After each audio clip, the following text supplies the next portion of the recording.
In the near future, World War III has ravaged the earth, turning the landscape to rust and dust. England's once pleasant pastures scene, now grey and desolate. Britain's sovereign state, nothing more than blighty of the living dread. A wasteland scenario, post-society falling and now home to scavenging survivors and pockets of gangs feeding off expired processed food finds, wildlife and each other. This is writer-director Andrew Gilbert's stark scenario for his gripping independent feature film Edge of Extinction. A low-budget post-apocalyptic drama with action horror high notes to set this violent vision of the future above most all other indie outings in recent years. The director here has created a credible world and convincingly realised a post-apocalyptic state setting. Those old enough or astute enough to have seen the mid-70s BBC drama Survivors from creator Terry Nation, and starring zombie flesh-eaters legend Ian McCulloch, which follows a community of global pandemic survivors struggles to stay alive in a barren world. We're in for a throwback style treat with Edge of Extinction. Luke Hobson stars as a lone guy surviving for some years after the nuclear winter, having lost his family to the apocalyptic event, but managing to fight and forage his way to staying alive along with his elder brother until his brother was killed by the cannibalistic, desolate city gangs. They and the road rats, violent plunderers, preying on the few isolated survivors who hunt and gather food and supplies for themselves, are the new world human vermin. Cold killers, caring nothing of compassion for others, just for the thrill of the kill and the filling of their bellies. Luke Hobson's lead protagonist character one day comes across a young woman seemingly alone and foraging herself amidst the ruins to survive. His world is then changed and becomes a greater fight for survival as Edge of Extinction goes to the brink. The young woman, played astutely well by Georgie Smybert, is not quite as vulnerable as she first appears. The survivalist lets his own steadfast rule of don't trust anyone, there could be others, they want what you have, go unheeded, and puts himself into a precarious situation as he is overcome by male associates of the girl. His makeshift hidden haven turned over and small stockpile of foods and tools taken, he is left beaten, bloodied and bound. Managing to free himself though, he is enraged and sets out after his attackers to take back what is his and to kill for if necessary.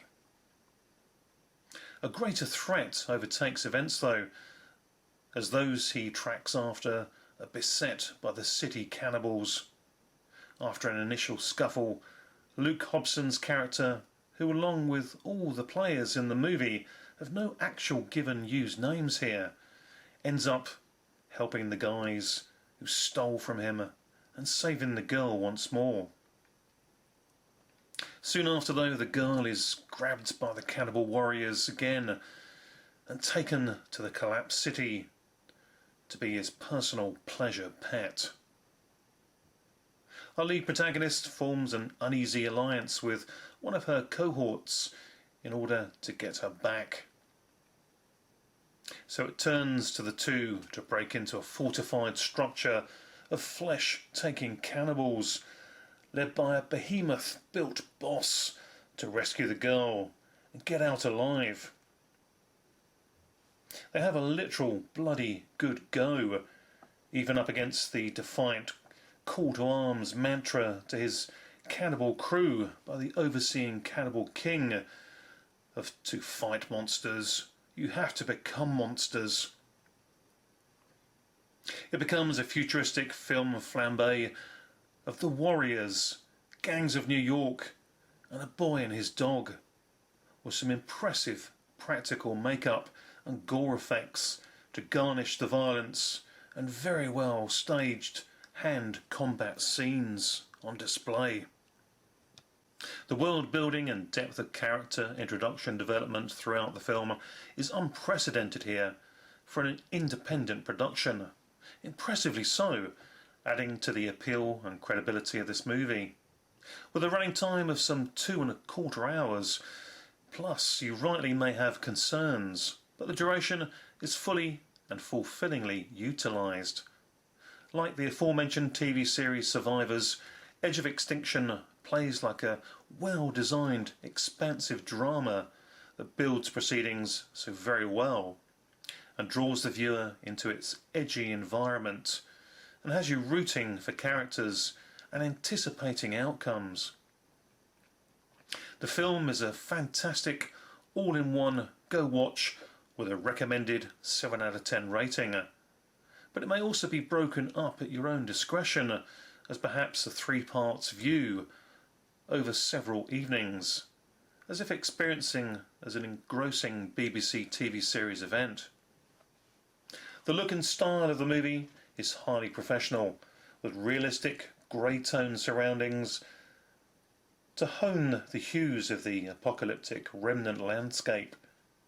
Bloodied blades and spears, ragged garments, and actual crumbling buildings and ransacked outhouses are all part of the brilliantly realised, externally shot location filming process.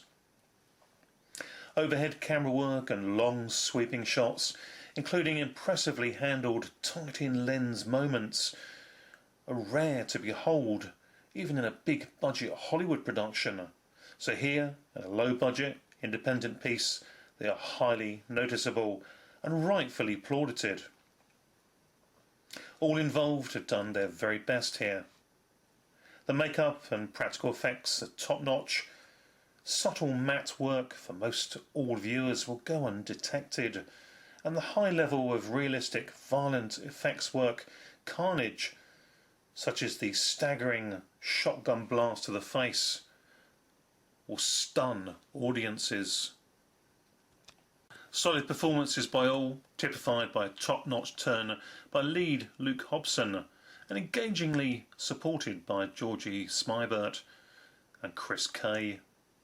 Everyone involved, both in front and behind camera, can be proud of what they have accomplished with this movie. Shot in and around Bedfordshire and Buckinghamshire, here in the UK, this is the best of British. An Edge of Extinction is an apocalyptic tale that you will want to see through to the very end. Thanks for watching. Bye for now. Oh, he's gonna love this one.